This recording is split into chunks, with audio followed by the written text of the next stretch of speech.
Today's guest is one of the most creative minds I have ever known. She's the director and head of Asia at Sociabble, which is the coolest company, and you will find out why. She was awarded 40 under 40, exemplary 6 most disruptive minds by Agency Reporter in 2020, and winner of Social Media Superwomen 2021. She has lived the Emily in Paris life when she started working with the current company. If you're already impressed, wait, there's more. She's the author of 2 books, both of which are available on Amazon and have fantastic ratings. One of her story, alongside 24 other writers, was featured in a book published by Penguin Random House India and Romedy Now. She also runs Pink Thread along with her co-founder, where they celebrate stories and drive change for the women of corporate India. I'm super pumped for this one as we discuss an interesting topic, employee advocacy. She's got a long name, ladies and gentlemen. Let's welcome Krusha Sejwani Malkani.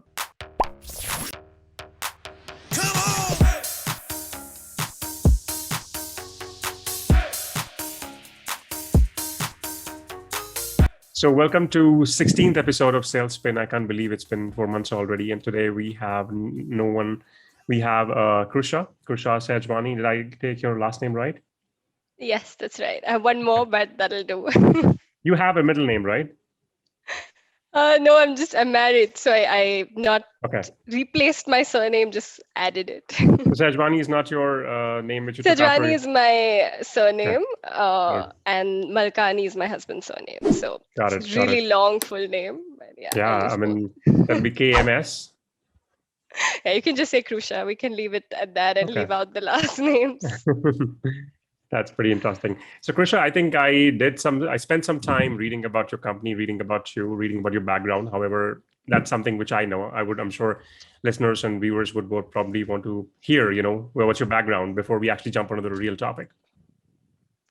Sure. So, okay, couple of things, I guess. So I'm from Bombay, born and brought up here, lived here most of my life, except I studied in Singapore for a bit and I worked in Paris for a bit. Wow. Actually, where I worked in Paris was with the company I still am with, Sociabble. So I worked with them for a couple of months there and then brought the company to India ever since. So it's been a couple of years and it's still what Mhm. I do. So I'm the director and head of Asia for Sociabble, which is an employee advocacy and communication platform. And Awesome. outside of that, I guess I write. I write a lot every time I can. So LinkedIn, Instagram, stories, fiction. And I run the Pink Thread with Kimaya, which is just an initiative to have conversations about women in corporate India. So in Wow. a Okay. nutshell. That was something I wanted to talk to you about, and I had kept that for the last, but thank you for bringing that up. Sure. So let's start from the beginning. So you said you were in Paris. So can we probably have a thumbnail which might say Krusha in Paris, like Emily in Paris? So in fact, when that show came out, everyone who knew me asked me Okay. if I'd seen that show and told me they thought of me when they saw it. I mean, of course, it's exaggerated, but I had the Too much drainage issue exaggerated. as Yeah. well. I had the drainage issue as well. It's true, and I had a really troubling landlady with the with the drainage issue. So there was a Wow. little bit of relatability. I I just didn't mean, have the hot neighbor, but yeah. okay. Hope your husband doesn't watch it, but yeah. No, I think I also felt it was like way exaggerated. I mean, we all have traveled, right? And we all have seen the lives, and you have lived there, right, for 2 months, you said, and it was nothing like 7, yeah, 7 months. Oh, wow. yeah, 7 months. Wow. Okay. So yeah, it was nothing like what we have seen the city as. So yeah, totally exaggerated. I love the city. To be Yeah, honest, of course. it's That's my favorite it's city if an you ask me. amazing, Like, amazing city. Yeah, truly, that's truly. good to hear. Yeah, yeah, absolutely. Like the only city I would want to travel again. You were in Singapore, right? You finish your master's from there? Yes, exactly. So I studied at a French university, but at the Wow. Singapore campus. Wow. Okay. So tell me something about your master's. Like, what's your major in? Mm.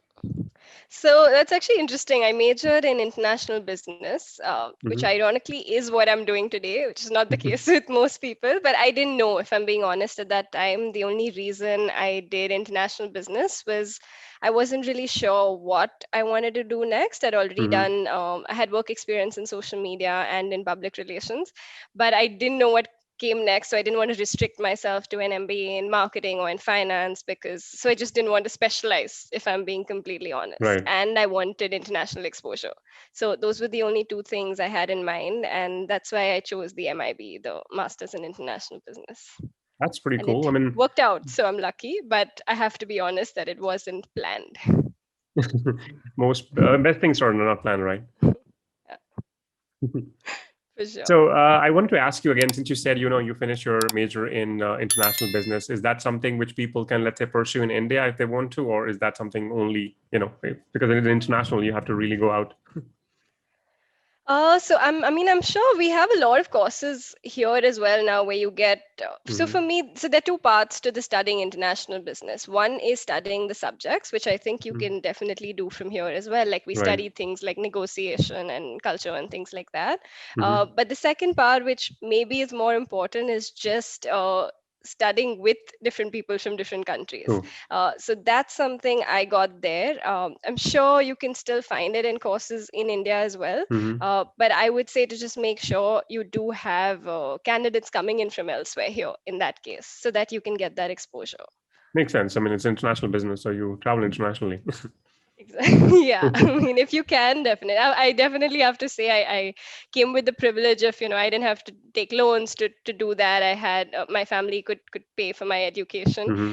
abroad, so it's a privilege I'm very aware of Cool. and hold very very dearly to me. So I don't recommend, like, not Yeah. my school of thought to, like, put yourself under loans. There's today with the internet just lots of ways to learn Cool. and network, even internationally, without doing that. But there's still a charm to live outside the country. It's a great Ming. experience. Like, if Exactly. you can do it, do it. I Yeah. will not take any of it back, but I just Exactly. mean that I understand that not everyone can, and there are different ways. I wouldn't do it at the expense of a loan, but if you Yeah. can do it, do it.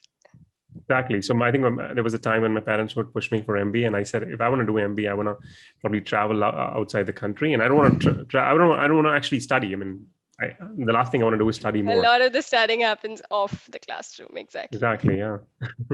Nice. I think I've been following you on Instagram for a while. I really, really love the way you write. So tell us something how you got into writing, and maybe if you could give us some tips, like how anybody can better their writing. Firstly, thank you. So I have to say, I don't cross promote my platforms a lot. Like, if you Right. see my LinkedIn, not a lot of people who follow me on LinkedIn follow me on Instagram. So you're in One that of them. small niche. So I appreciate it. I think writing to me actually is one of the first things. It's not something I had to find. Like, it's Hmm. not, something I had to sit down and decide I want to work at, or decide I want to pursue. So even Hmm. as a kid, I would, always write a diary. I would write things to make it rhyme when I had a thought. So Hmm. every time I thought, I wrote. It's just how my brain processes information, Hmm. even outside of what I post. I think as I kept growing up, when I was lucky to have people around me who every time they read anything I wrote, even without me putting it on a public platform, Hmm. they always said things like, you should be a writer, and your writing should be out there.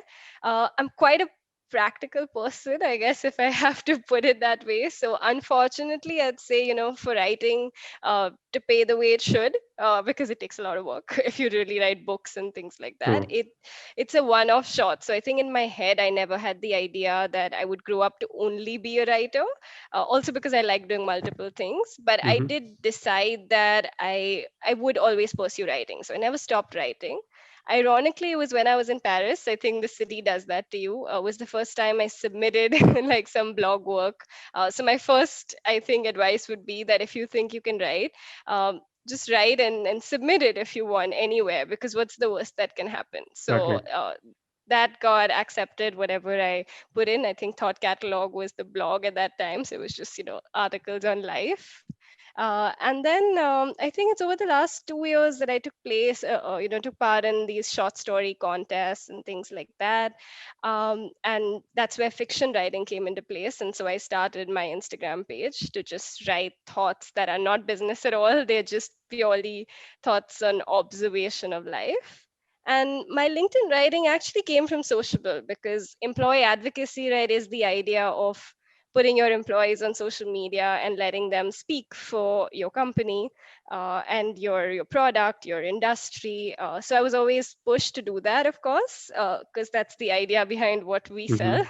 sell. So I started doing it through resharing of sociable content, and then slowly I was encouraged to write my own articles on the industry, and then now LinkedIn's become a place where you can talk about things even beyond what you do, I guess. So that made space for more writing.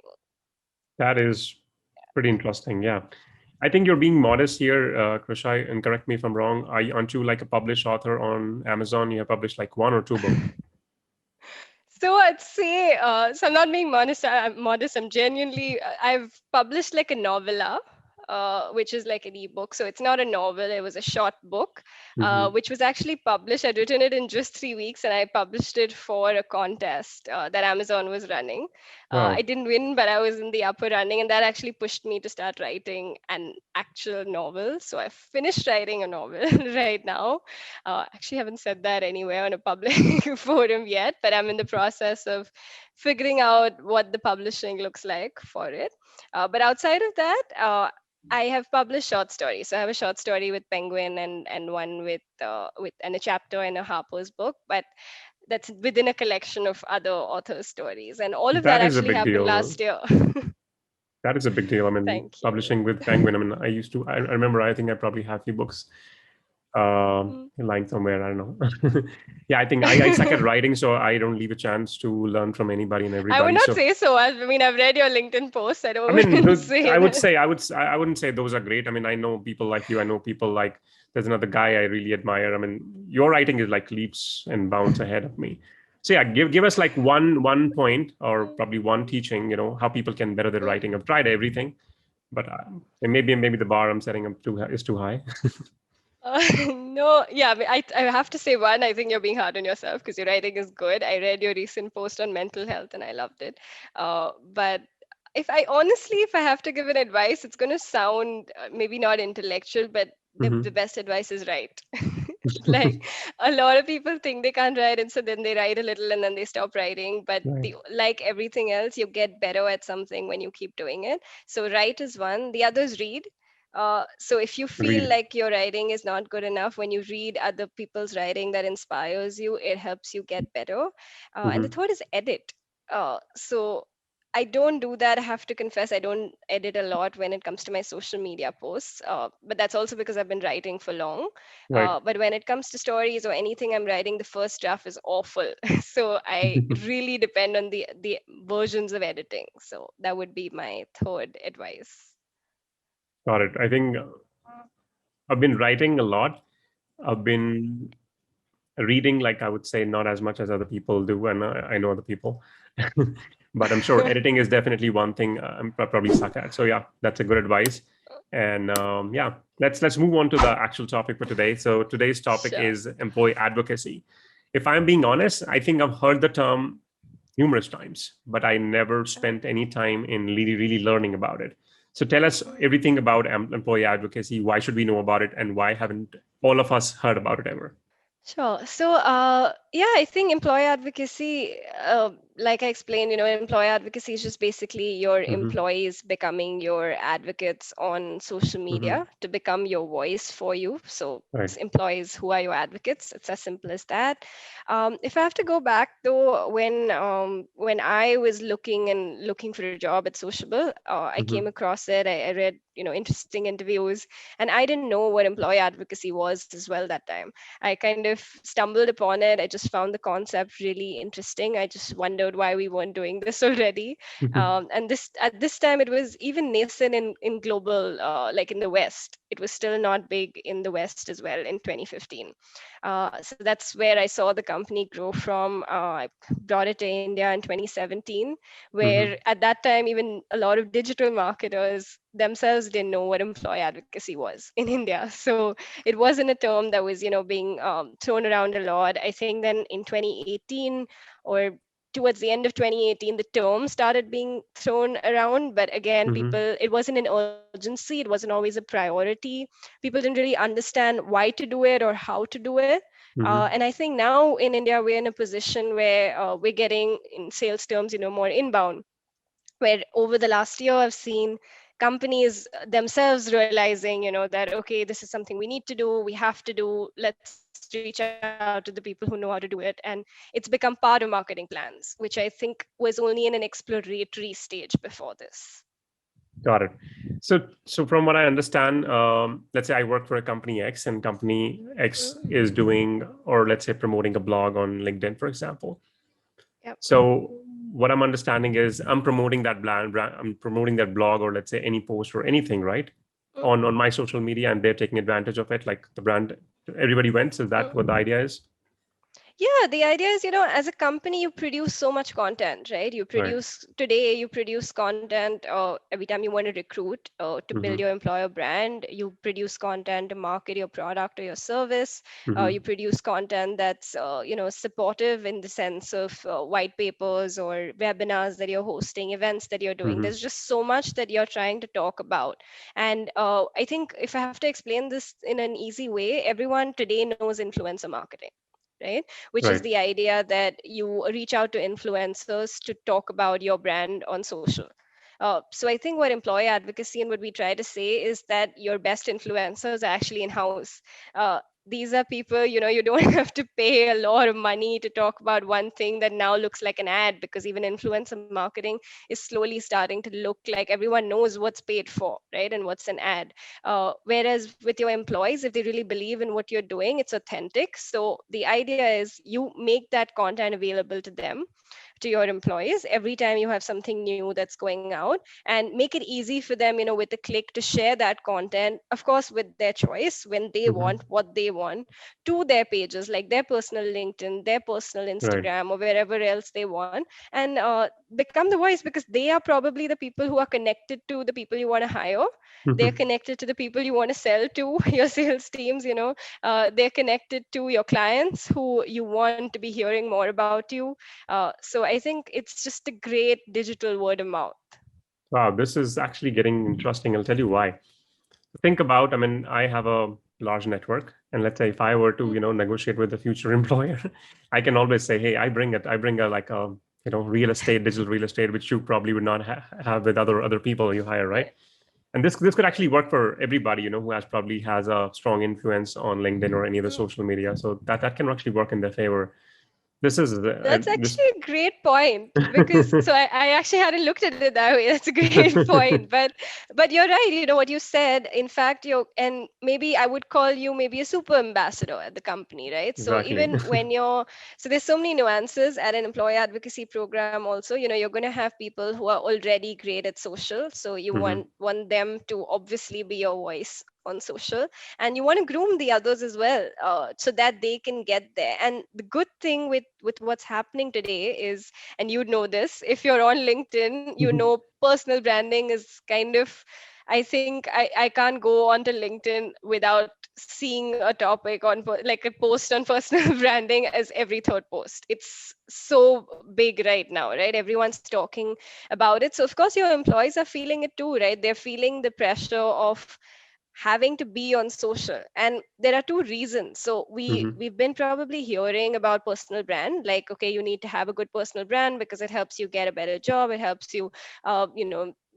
retain your job in a way, if you want to, for whatever, for your social media, if that's something your company looks at. And that's one part of it. But what we don't talk about enough is it's also not just something that's good to have, but a necessity soon. uh, Sales, if we just take sales as a function, cold calling is dying. Even in a country like India, where it'll probably die last, Hmm. it's still dying, in the sense you still have a Gen Z and millennial generation who don't want to pick up your phone and talk to a stranger and listen to what you want to sell. Hmm. So how are you going to get my attention today? If someone wants to, and I'm being completely transparent, if someone is trying to sell something to me, the likelihood of them being able to sell that to me by picking up their phone and giving me a call is close to zilch, because I'm on the phone and I'm on like conversations and things every day. I don't want to talk to something that's not scheduled into my calendar, Fair enough. right? So how do you get to me? You get to me where I am, right? I'm on LinkedIn. You drop me a message, and maybe I find what you're saying interesting. And now think about how I'm more likely to respond to that message. I'm more likely to respond to your message, Raul, if I've seen you talking about what you're telling me about already on LinkedIn. I've seen other people comment on it. Right. Maybe you've been commenting on my post. We've had some kind of digital interaction that builds your credibility for the message you've sent me, and now increases your likelihood that I'm going to reply to you. Maybe you set up a call, and maybe you eventually even make a sale, right? So I think employees, we need to understand that employee advocacy has gone from a good to have to a must have. Must have, yeah. Because if your sales teams and your recruiters, your marketing teams are not on social media today, and they're not your voice on social media today, then there's a problem. And even if you don't see it today, you're going to see it soon in the coming years. Got it. So I think I totally get that from a employer perspective, right? I'll be very honest. While I understand some aspect of it benefiting the employee, for example, since your platform is kind of built on it, where do you see this benefits the employee as much as it benefits the employer? That's actually a great question. So it's one I generally always hope that my clients ask me and my prospects ask me, because it's the best way your program will work long term as well. Right. You have to think about what's in it for the employee. So I'd say there are a few short term things and there are a few long term things. So when I'm talking short term, when you have an employee advocacy program, of course, the best way to do it is having the right platform to do it. And your good platforms are going to have equip you with tools such as gamification and things like Hmm. that, wherein you can encourage your employees through a point system, through badges, through different kind of what we do through gamification also, because I think this might be a question that might come up. If not, it's come up to me, so I'll put it out there. Is I've got questions saying, but is it interesting to reward employees to share content, right? Like, should we be rewarding employees to share content? And I'd say my answer is yes, because it's not, of course, your employee advocacy program shouldn't be built on, okay, you share, you get a reward, right? It can't be you only share when you get a reward. But if you're sharing enough and you can get rewarded for it, it serves as a short-term an incentive, and your Yeah. reward need not be monetary. Like what we do Agreed. at Sociabble is a lot of our clients gift their employees trees that are actually planted in the world. So how nice is it that if you are becoming an advocate for your company, also saving the world by planting trees? It's something that's working with the current generation especially. True. So that's one part of it. Short term things like gamification, badges, like a good gamification framework can help in the Hmm. short term. And what helps in the long term is something deeper. So it's understanding that you and me today, maybe I like writing, right? So Hmm. it comes easy to me to share content on LinkedIn, correct? Because I can create Right. content, and it's not as difficult for me as maybe it would be for someone else who's trying to build a personal brand, who is not a writer. And not everyone who has a personal brand should be a writer, just an unfair advantage, right? So maybe this person wants to do it and they often don't know what to share.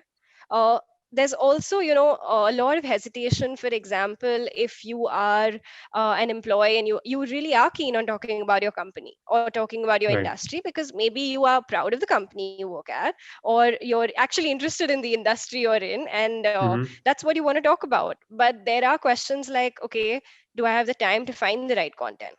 There are questions like, if I'm talking about my company, am I going to get in trouble? Like, am I saying the right thing? If I'm talking about my industry, uh, have I vetted what I've said? That there could be a hesitation in, where do I find this content, and is this the right content to share? So first, by building an advocacy program as a company, you're also making this convenient for your employees. You're giving them the content already, and then they get to add their voice to it, choose what they want to share, when they want to share, where they want to share.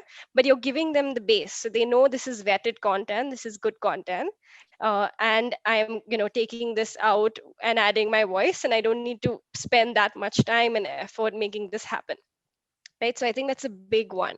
And also, when you have this content that you're making available to your employees through the advocacy program on your platform, I tell all my clients that don't only give company content.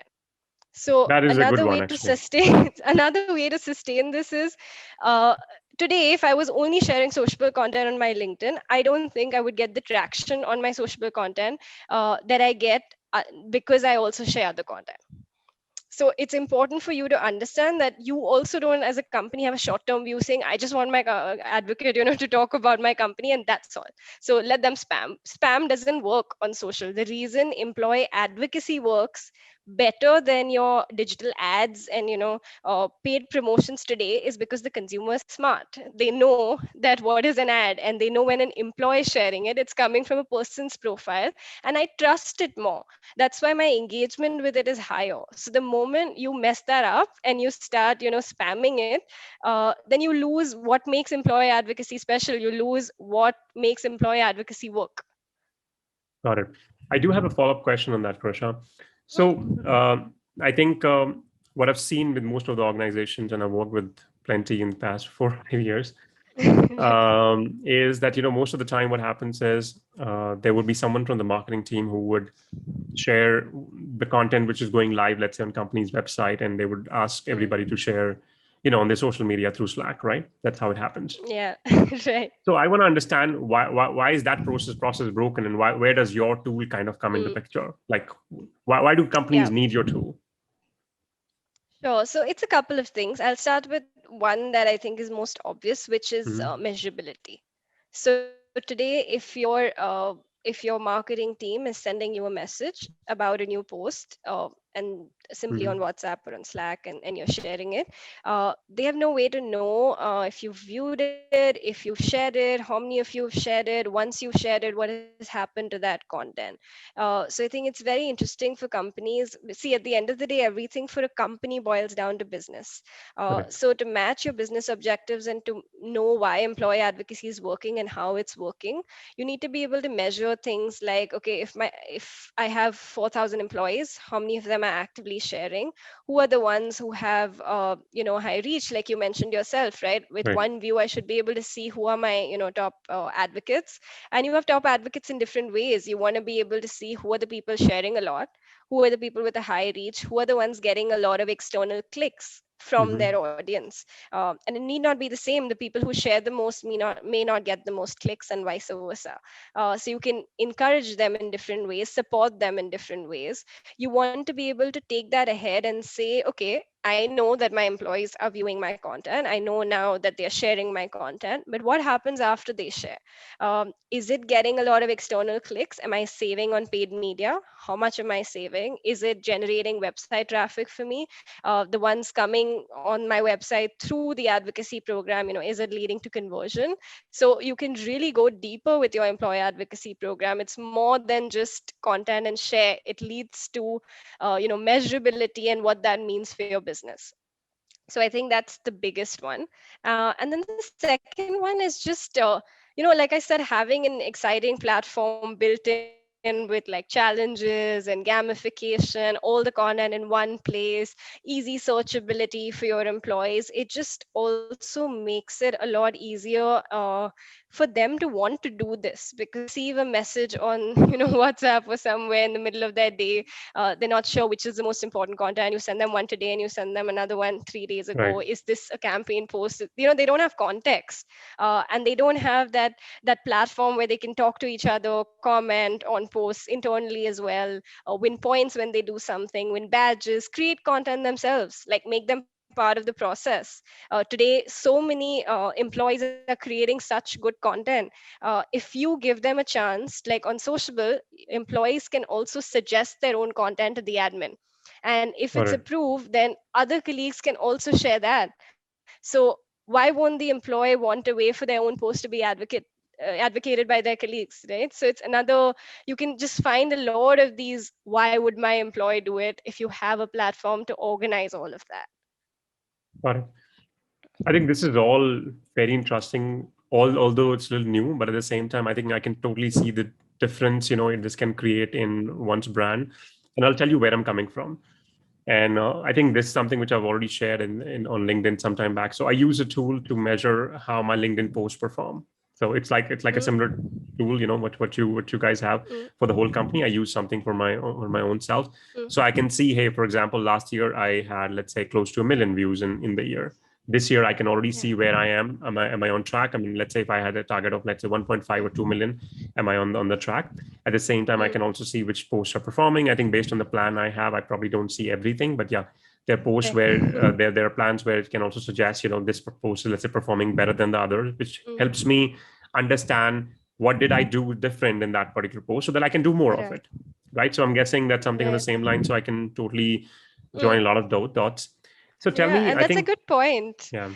Sorry to no, I just want to Okay. say that even on Sociable, just like the admins have, access to this so much data, right, about what's working and not. Even employees have their own data. So even employees can see on Okay. Sociable itself, like, okay, if from the tool I've shared, 10 posts in the last 15 days, which are the posts that got me how many clicks? So how did each perform? Uh, where have I been sharing things like that? So everyone has their own set of statistics as well. So that's another like what's in it for the employee. Well, this is actually becoming interesting because so far, and it is something which I almost deal on a daily basis because I speak to a lot of SDRs when I'm interviewing them, right? And Right. I ask them, hey, I don't see that you're actually active on LinkedIn. How are you like generating Mm. meetings from?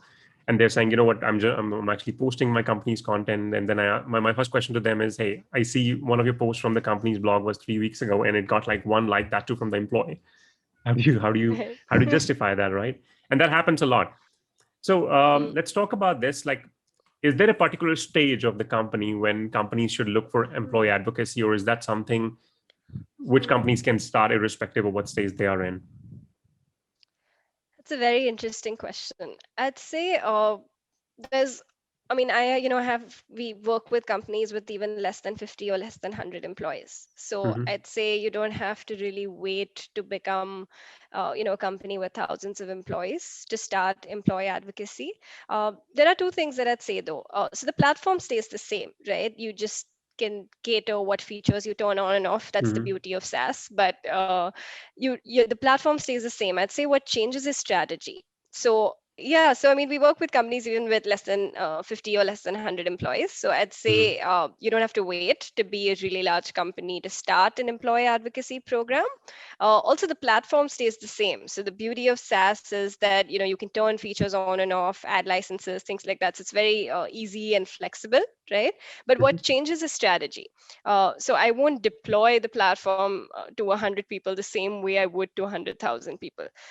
Because if we start looking at, if I'm deploying for a company with 100,000 employees based in multiple countries who speak multiple languages across different departments, maybe some people work in the office, some work at home, some work in the factory, right? Mm-hmm. So these are all things that would add layers to your program, let's say. So even on the tool, like for example, you'd be able to make sure certain content is reaching certain employees and not reaching others. And also just maybe you decide to deploy it in waves, right? So those kind of things change, let's say, in terms of strategy. And of course, at the end of the day, anything is a numbers game. So obviously if you have more employees, your voice is louder on social. That's normal. No But brainer, that yeah. doesn't mean, again, that's the case overall, right? With a 50-person company or a 100,000-person company, they have more budgets, they have more people, they have just larger numbers. But I'd like to say that in fact in a smaller company, your impact, even though when you're comparing, the numbers might be smaller, but if you're talking about just within your company, the impact might actually be really, because you're going to have people easy, you have 50 people who are probably really committed to the company. You have a lot of bandwidth to see who's doing what. There's only one admin, and it's just quicker, maybe I'd say. And the impact personally from you might be really large. Like you might start seeing lead gen, website traffic, which is bigger for a bigger company, but within your bandwidth, that's going to feel large, if that makes sense. Totally does. I think this is becoming interesting because so far I think employees would be a little lethargic in terms of, hey, I don't want to share, or Mm, they don't understand the purpose beside somebody like pointing them, hey, can you share, and all that. But I think now mm. this can actually, with the gamification, yeah, this could actually go to another level. Yeah, this was Yeah, and we need actually. to stop that. Can you share? Because that's what I also mean by having like a proper organized platform versus dropping a message that seems incessant or annoying to the employee, right? They need to understand from the beginning that there's a lot in it for them, and it's great for the company, but it's also really interesting for them. Yeah, I think even without a tool, I think what companies have realized have kind of failed to do is making the employees understand what's in it for them. And no matter Yeah. how much we can say, hey, I'm committed to the company, which a lot of people are, it does not mean that they would actually be that committed that they actually go and share. A lot of people on LinkedIn are not even active. So Yeah. sometimes, I mean, you can't have this sporadic thing, right? Where you are sharing this like once in a lifetime. It has to be done on a regular basis, just like you said. If you suck at writing, keep writing, right? Write more. Right. Yeah, consistency is big, and I think to that I have to say this, that it's also top down, right? If you just plug in an employee advocacy program by the marketing team and they simply send out an email for you to join, even a platform, it's not going to work long term. You have to have a strategy, a communication plan to make this Hmm. happen. Your top management needs to be involved. Better yet, they need to be active themselves, right, on the platform, have the right That's another profiles, thing. be Yeah. sharing. So those are also things that we need to understand, that's important. And also a lot of times I think, like you said, if you're talking to SDRs, you're talking to maybe employees who you're failing to understand why they are not getting active when the benefits are so clear in your head, right? Like, Hmm. this is so clear, why aren't you doing it? So sometimes it's about, of course, making sure they know the benefits, but then the second part is also guiding them, and that's what, like, with the tool and with the strategy, it helps, right? They don't know where to start often and how to keep up. So make their life easy, give them an easy way to do it. Yeah, absolutely. I think we are approaching towards the last leg of the interview, so I think I'd like you to talk a little bit more about the pink thread. I actually could just had a Sure. glance at it, so I have no idea what it does. Sure. So it's a passion project, really. It's actually something that I started with Kimaya. She works at Upgrad.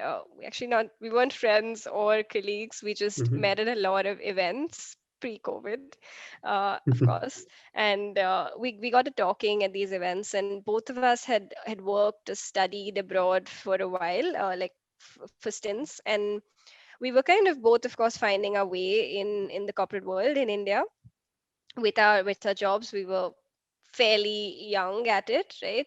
And we were just feeling like when we were abroad, we still listened to these podcasts or read these articles about women in corporate and the subjects, and it was inspiring, but we just felt like we wanted to hear that in India.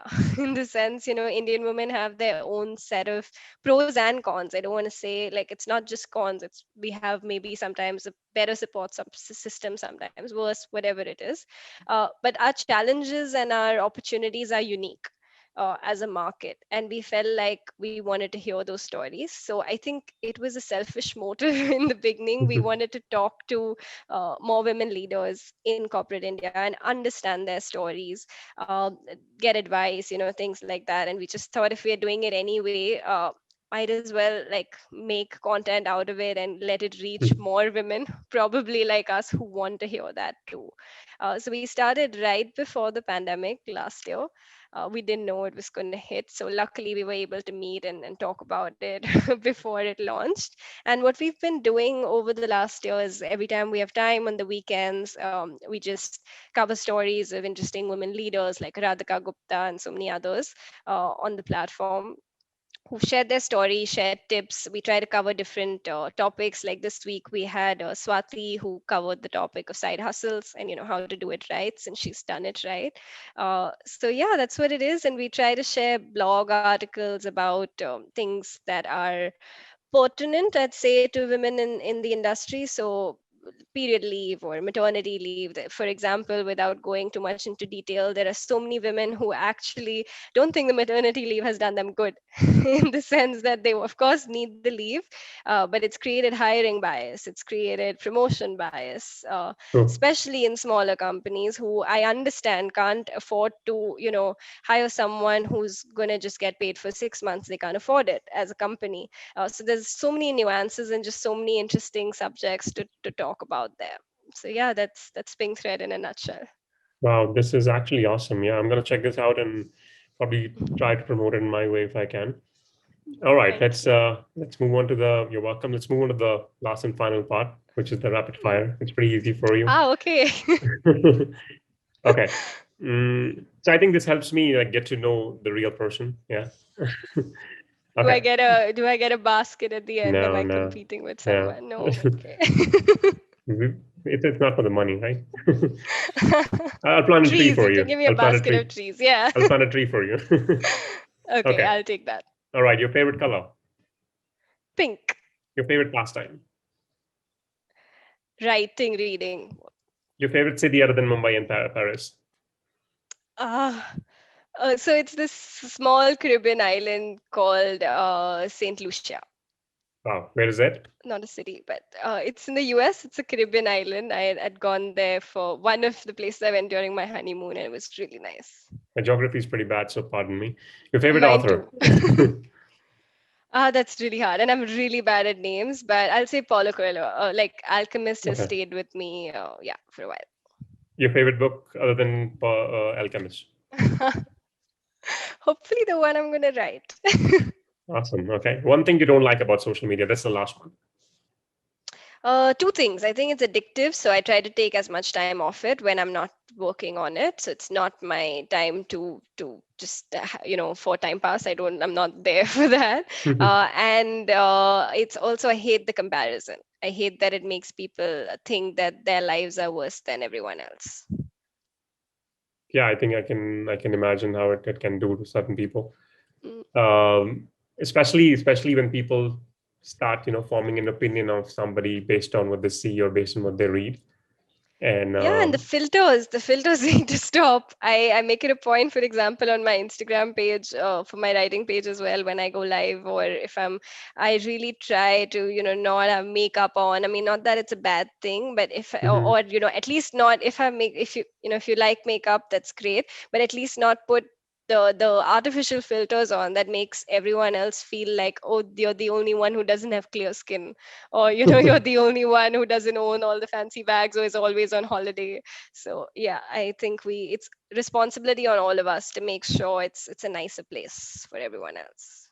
Absolutely, yeah. I think that could be actually one of the topic we can discuss maybe at some point of time. But yeah, this has been simply interesting. Thank you so much for coming on the show, and I truly appreciate it. Thank you so much for having me and for covering a lot of different things. Thanks for watching this video. If you like the video a teeny tiny bit, would you like the video, subscribe to the channel and tell me what you like? Throw your best insult at me if you did not like any part and you would want me to improve. I promise you will not offend me. Seems like too much work, right? Let's start with subscribing and let me know in the comments what I should cover next. Thanks again.